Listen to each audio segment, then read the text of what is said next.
Hello दोस्तों, मैं संदीप आप सबका अपने YouTube चैनल ज्ञान आरबेल में स्वागत करता हूं।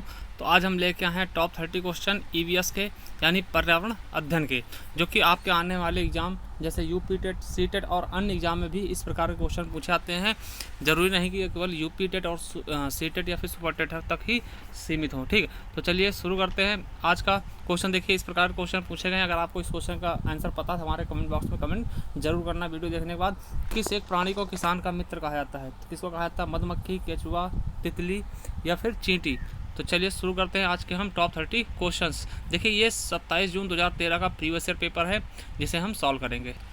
देखिए, पहला क्वेश्चन है, हम शुरू करते हैं। देखिए, यूपी टेट 27 जून 2013 का ये पर्यावरण शिक्षा का पेपर है जिसमें 30 क्वेश्चन होते हैं। 30 क्वेश्चन के 5 पार्ट होते हैं, टोटल 150 क्वेश्चन होते हैं। चलिए शुरू करते हैं। पहला क्वेश्चन है, वायरस संक्रमण से होने वाले रोग को क्या कहते हैं? तो कौन सा रोग होता है? टाइफाइड, कॉलरा, मलेरिया या फिर जुकाम? तो हमारा सही ऑप्शन क्या हो जाएगा? सी। क्या होता है? जुकाम। चलिए अगला क्वेश्चन है, भारत में कृषि को प्रभावित करने वाला मौसम का सबसे महत्वपूर्ण तत्व कौन सा है? तापमान, आर्द्रता, वृष्टि या फिर पवन? देखिए, सबसे ज़्यादा महत्वपूर्ण क्या होता है? तापमान। तापमान पर ही ज़्यादातर फसलें निहित रहती हैं। जैसे कि आप किसी भी तरीके का देख ले, गेहूँ ठंडी के मौसम में उसका तापमान कम होना चाहिए ना। गर्मी में जैसे कि धान है वो बरसात के मौसम में, इस तरीके से फसलों पर ज़्यादातर तापमान का प्रभाव पड़ता है। चलिए अगला है, वायुमंडल की सबसे ठंडी परत कौन सी है? तो सबसे ठंडी परत वायुमंडल की कौन सी है ये आपको बताना है।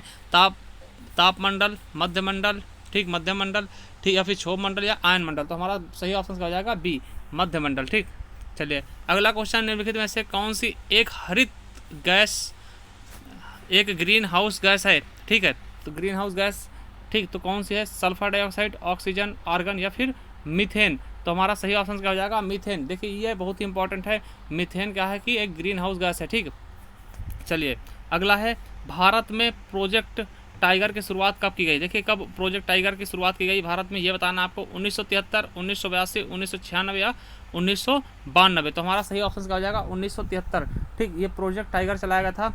ठीक, तो ये कब चलाएगा? 1973 में। चलिए अभी हाल में क्या है कि सबसे ज़्यादा टाइगर की संख्या क्या है? भारत में। ठीक, चलिए अगला है, पृथ्वी तल पर उस काल्पनिक रेखा को क्या कहते हैं जो 180 मेरिडियन पर खींची गई है? ठीक, तो उसे क्या बोलते हैं? अंतर्राष्ट्रीय तिथि रेखा, कर्क रेखा या विषुवत रेखा या प्रधान यामोत्तर रेखा? तो क्या बोलते हैं? हमारा 6 का सही ऑप्शन क्या हो जाएगा? अंतर्राष्ट्रीय तिथि रेखा।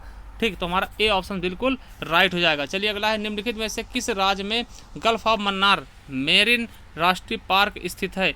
तो किस राज्य में स्थित है? गुजरात, अंडमान द्वीप या फिर तमिलनाडु या फिर पश्चिम बंगाल? तो हमारा 7 का बिल्कुल सही ऑप्शन क्या हो जाएगा? तमिलनाडु। देखिए, मन्नार, जो मन्नार की खाड़ी है, ठीक, तो ये देखिए गल्फ ऑफ मन्नार भी कहाँ है? उसी के आसपास है। ठीक, चलिए अगला है, जनगणना 2011 के अनुसार भारत में लिंगानुपात कितना था? ठीक, तो जनगणना 2011 है, अभी देखिए 2011 ही चलेगा क्योंकि 2021 में होने वाला है जनगणना। ठीक, तो वो 2021 में डाटा आएंगे, अभी तक क्या है? 2011 का ही चलेगा। तो क्या था?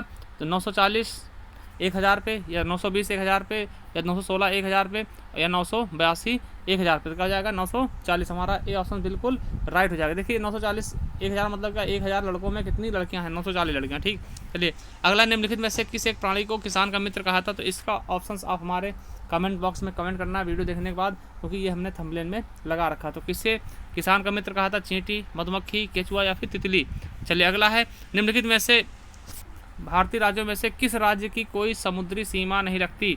ठीक, तो कौन सा ऐसा राज्य है जिसकी कोई समुद्री सीमा नहीं रखती? देखिए, गुजरात है, आपका समुद्र पड़ता है। ठीक, गोवा में बीच पड़ता है। ठीक, महाराष्ट्र भी समुद्र से लगता है, मगर आपका राजस्थान नहीं लगता। ठीक, राजस्थान नहीं लगता है। ठीक, तो हमारा सी ऑप्शन बिल्कुल राइट हो जाएगा। चलिए अगला है, किसी नदी के प्रदूषण स्तर की माप की जाती है? किससे की जाती है? ATP, STP या BOD या WPL से? तो किससे की जाती है? इसका सही आंसर क्या हो जाएगा? BOD। ठीक, BOD। चलिए अगला क्वेश्चन है, अगला, समुद्री शैवाल किसका महत्वपूर्ण स्रोत है? क्लोरीन, ब्रोमीन, आयोडीन और लोहा? तो किसका महत्वपूर्ण स्रोत है? तो देखो, आपको पता होगा कि समुद्र का पानी कैसा होता है? खारा होता है, वहाँ पे क्या होता है? नमक पाया था। तो किसका स्रोत हो जाएगा? ये आयोडीन का। तो हमारा सी ऑप्शन बिल्कुल राइट हो जाएगा। चलिए अगला है, लाइकेन है। लाइकेन क्या है? बहुत ही इंपॉर्टेंट, ये देखिए लिटमस पेपर के साथ कलर चेंज करते हैं। ठीक, तो ये इनके बारे में हम याद रखेंगे। लाइकेन क्या है? परजीवी है, रसायन पर स्वपोषी है या अपघटक है या फिर सहजीवी है। तो हमारा लाइकेन क्या हो जाएगा, हमारा डी ऑप्शन सहजीवी। ठीक, अगला है CNG का ईंधन के रूप में किसमें इस्तेमाल किया था? तो वाहनों में, उद्योगों में, खाना पकाने में या वाहनों एवं उद्योगों में? तो कहाँ, दोनों चीज़ों में, वाहनों और उद्योगों में। CNG की बहुत सारी अब बसें आ रही हैं, कारें आ रही हैं। ठीक, तो ये बहुत ही उपयोगी हो गया है। ठीक, तो चलिए अगला क्वेश्चन है, पर्यावरण जागरूकता का किसके द्वारा सृजन किया जा सकता है? व्याख्यान, क्षेत्रीय भ्रमण या समूह वार्तालाप या अध्ययन? तो हमारा सही ऑप्शन क्या हो जाएगा 15 का बी, किसके द्वारा? हम क्षेत्रीय भ्रमण करके। ठीक, तो हमारा बी ऑप्शन बिल्कुल राइट हो जाएगा। अगला है LPG का संक्षिप्त रूप क्या होगा? तो LPG का क्या होगा? लो पैड गैस या फिर लोकल पैसेंजर गाड़ी या लोकल पेट्रोलियम गैस या लिक्विफाइड पेट्रोलियम गैस, है ना। तो हमारा सही ऑप्शन क्या हो जाएगा सी, है ना, लिक्विफाइड पेट्रोलियम गैस। चलिए अगला ऑप्शन देखते हैं, पृथ्वी पर पहुंचने से पहले ओजोन परत किन किरणों को अवशोषित करती है? देखिए ओजोन परत किसको करती है? तो पराबैंगनी किरणें आप लोग जानते होंगे। ठीक, और पराबैंगनी किरणें निकलती कहाँ से? तो ये भी आप लोगों को पता होना चाहिए। ठीक, ये पराबैंगनी किरणों को क्या करती है, जो सूर्य से निकलती है उनको ये अवशोषित कर लेती है। ठीक, और एक चीज़ बता दें, ओजोन परत में क्या क्षरण हुआ है? ठीक, तो वो किससे कारण है? तो CFC गैस होती है, जो CFC क्लोरोफ्लोरोकार्बन, जो कि आपके फ्रिज और AC से निकलती हैं। ठीक, तो ये आपके क्या करती हैं, छत करती है। ठीक, छत पहुंचाती है ओजोन को। ठीक, और ओजोन को हम किससे व्यक्त करते हैं? तो ओजोन को हम O3 से व्यक्त करते हैं। ठीक, तो याद रखेंगे। और ओजोन दिवस 16 सितंबर को मनाया था। ठीक, याद रखेंगे। चलिए अगला है, चमगादड़ स्तनधारी है क्योंकि वह क्या करता है? उड़ता है, शाकाहारी है, बच्चे देता है या रात्रिचर है? तो किस श्रेणी के अंतर्गत हम स्तनधारी को कह सकते हैं? किसके लिए हम इसको स्तनधारी की श्रेणी में रखते हैं? तो क्या होता है, ये बच्चे देता है। ठीक, तो ये क्या करता है, एक पक्षी के साथ साथ ये बच्चे देता है, इसीलिए इसको हम क्या करते हैं, स्तनधारी की श्रेणी में रखते हैं। चलिए पर्यावरण की परिभाषा क्या है? एबायोटिक एवं बायोटिक घटक या समुद्र तल के नीचे पृथ्वी पर वस्तुएं या फिर चीज़ें जो हमको घेरती हैं या फिर उपयुक्त में से कोई नहीं। तो आपको पता होना चाहिए कि जो चीज़ें हमको क्या होती है, चारों तरफ से घेरती हैं, परिधन आवरण, है ना, परिधन आवरण, चारों तरफ से हमको घेरने वाली चीज़ें क्या होती हैं? पर्यावरण होती है, हमारे आसपास की चीज़ें। ठीक है, चलिए अगला है 20 नंबर, पर्यावरण को बचाने के लिए चिपको आंदोलन से कौन सा राज्य जुड़ा हुआ है? तो देखिए आपको पता होना चाहिए कि चिपको आंदोलन ऐसा था कि यहाँ पे पेड़ काटते समय लोग क्या होते हैं, उससे चिपक जाते थे। ठीक, जिससे क्या होता था, पर्यावरण को बचाने के लिए एक बहुत ही बड़ा आंदोलन था, जिसमें कई लोगों ने अपना योगदान दिया, जैसे सुंदरलाल बहुगुणा। ठीक, तो ये उत्तराखंड के चमोली जिले से प्रारंभ हुआ था। तो हमारा सही ऑप्शन क्या हो जाएगा सी। चलिए अगला है, जीवों के व्यवहार का अध्ययन किया जाता है। तो जीवों के व्यवहार का अध्ययन हम किस पे करते हैं? एटियोलॉजी, नियोलॉजी या डेमोलॉजी या एथोलॉजी। ठीक, तो किस पे करते हैं हम जीवों के व्यवहार का अध्ययन? तो एथोलॉजी पे। ठीक, तो हमारा सी ऑप्शन बिल्कुल राइट हो जाएगा। देखिए ये क्वेश्चन बहुत बार पूछा गया, बायोडीजल तैयार किया था, बहुत ही बार पूछा गया, किससे तैयार किया था? तो किससे? जेट्रोफा से। ठीक, हमारा बी ऑप्शन बिल्कुल राइट हो जाएगा। ये बहुत ही इंपॉर्टेंट है, याद रखेंगे। ठीक, चलिए अगला क्वेश्चन है, विश्व ओजोन दिवस मनाया था। तो इसके बारे में हमने बता दिया है। देखिए ओजोन से 2 क्वेश्चन आ चुके हैं। तो कब मनाया था? तो 16 सितंबर को। और ओजोन दिवस किस में पाया था? समताप मंडल, याद रखेंगे, समताप मंडल में ही ओजोन परत पाया जाता है। ठीक, अगर बात करते हैं ओजोन परत को नुकसान कौन पहुंचाता है? तो CFC। ठीक, CFC, क्योंकि आर्कटिका में इसमें क्या है कि ओजोन परत में एक छिद्र पाया गया। ठीक, तो आर्कटिका में ओजोन परत में एक छिद्र पाया गया जो कि बहुत ही घातक था। ठीक, वैसे उसकी रिकवरी धीरे धीरे होती जा रही है। ठीक, और इसकी जो मोटाई हम नापते हैं, किसमें नापते हैं? डॉप्सन में। ठीक, डॉप्सन में, तो याद रखेंगे इसकी मोटाई किससे मापते हैं? डॉप्सन में। इकाई भी समझ सकते हैं इसको, तो डॉप्सन याद रखेंगे। ठीक, तो हमारा 23 का क्या हो जाएगा? 16 सितंबर। ठीक, हमारा बी ऑप्शन बिल्कुल राइट हो जाएगा। चलिए अगला क्वेश्चन देखते हैं। अगला क्वेश्चन है, सिल्वी कल्चर संबंधित है किससे? वन एवं वन्य उत्पाद से, सिल्क से, फूल से या उर्वरक से? तो सिल्वी कल्चर किससे संबंधित है? तो सिल्क से। ठीक, सिल्वी सिल्क से, ना। चलिए अगला है, निम्नलिखित में से किस जनपद में चंद्रप्रभा वन्यजीव अभयारण्य स्थित है? तो चंद्रप्रभा कहाँ पे है? तो आपको बता दें चंद्रप्रभा कहाँ पे स्थित है? तो चंदौली से, याद रखेंगे, चंद्रप्रभा चंदौली से। ठीक, देखिए लखीमपुर खीरी में आपको पता होगा कि जो उत्तर प्रदेश का एकमात्र जो रजिस्टर्ड है, ठीक है, लखीमपुर खीरी में स्थित है। ठीक, रजिस्टर्ड जो आपका वन्यजीव अभयारण्य है तो वो कहाँ है? लखीमपुर खीरी में। चलिए अगला है, निम्नलिखित में से कौन द्वितीय श्रेणी का उपभोक्ता है? तो आपको इसमें से हमें कमेंट बॉक्स में कमेंट करके बताना है कि इसका सही आंसर क्या हो जाएगा। 26 का कौन सा द्वितीय श्रेणी का उपभोक्ता है?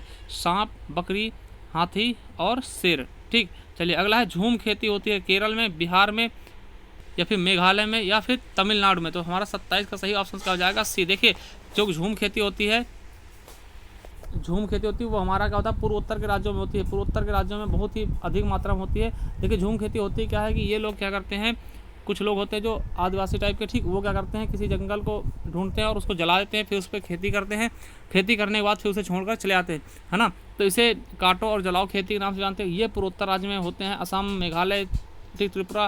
तो इस तरीके के राज्यों में ये बहुत ज़्यादा मात्रा में पाए जाते हैं। तो याद रखेंगे, इससे क्वेश्चन बहुत बनते हैं। अगला है शुष्क बर्फ किसका ठोस उदाहरण है। तो शुष्क बर्फ किसका होता है उदाहरण, तो कार्बन डाइऑक्साइड का। किसका होता है, कार्बन डाइऑक्साइड को। याद रखेंगे, ये क्वेश्चन भी कई बार पूछा गया। लोग इसमें क्या करते हैं, जल को लगा देते हैं, क्योंकि जल से ही बर्फ बना देता, तो इसलिए इसको याद रखेंगे। जल नहीं होगा, क्या होगा, कार्बन डाइऑक्साइड। हमारा बी ऑप्शन बिल्कुल राइट हो जाएगा। चलिए, निम्नलिखित अंतर्राष्ट्रीय संस्थाओं में से कौन सी संस्था वन्य जीव संरक्षण के प्रति समर्पित है। तो कौन सी संस्था जो वन्य जीव संरक्षण के प्रति समर्पित है, तो कौन सी हो जाएगी, UNDP। कौन सी हो जाएगी, UNDP। ठीक, हु के बारे में आप लोग जानते होंगे, ये हेल्थ से संबंधित है। यूनेस्को ये क्या करती है, किसी चीज़ को सर्टिफाइड करती है ना, यूनेस्को, आप लोगों को पता होगा। चलिए अगला देखते हैं, कृत्रिम वर्षा के लिए मेघ बीजन के लिए प्रयुक्त रसायन कौन सा होगा। जो कृत्रिम वर्षा करवाया था उसके लिए प्रयुक्त रसायन कौन सा होता है, ये आपको हम बता दें, तो कौन सा होता है, सिल्वर आयोडाइड। ठीक, तो सिल्वर आयोडाइड से ज़्यादा जरिए हम क्या करते हैं, कृत्रिम वर्षा करवा लेते हैं। ठीक, तो चलिए ये थे आपके टॉप 30 क्वेश्चन जिसके आंसर हमने पूछे हैं। आपको अगर पता है तो हमें कमेंट बॉक्स में कमेंट करके ज़रूर बताना। और हम एक चीज़ आपको बता दें कि हमारे आप प्ले लिस्ट में जा सकते हैं। हमारे चैनल के जब जाएंगे प्ले लिस्ट के ऑप्शन पे जाएंगे तो आपको अगर यूपी टेट के कोई भी प्रीवियस ईयर पेपर हैं तो आपको यहाँ पे मिल जाएंगे। हिंदी के मॉक टेस्ट सीरीज आपको यहाँ मिल जाएंगी। अगर आप यूपीएसआई की तैयारी कर रहे हैं तो यूपीएसआई के प्रीवियस ईयर पेपर यहाँ पे मिल जाएंगे आपको। मूल विधि के पूरी सेट मिल जाएंगे आपको। मूल विधि की हमने क्लासें चला रखी हैं। इसके अलावा संपूर्ण हिंदी जो कि बहुत ही इंपॉर्टेंट होगा सभी एग्जामों के लिए।